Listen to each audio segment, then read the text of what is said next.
Deus Pai, nesta terça-feira eu coloco diante de Ti tudo aquilo que tenho plantado em silêncio. A Tua palavra em Epístola aos Gálatas diz que tudo o que o homem semear, isso também colherá.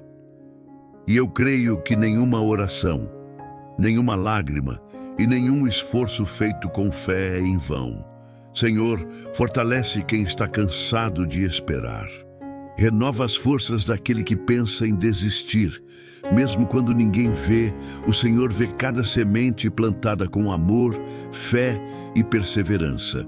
Que nesta terça-feira exista ânimo novo, esperança renovada e coragem para continuar.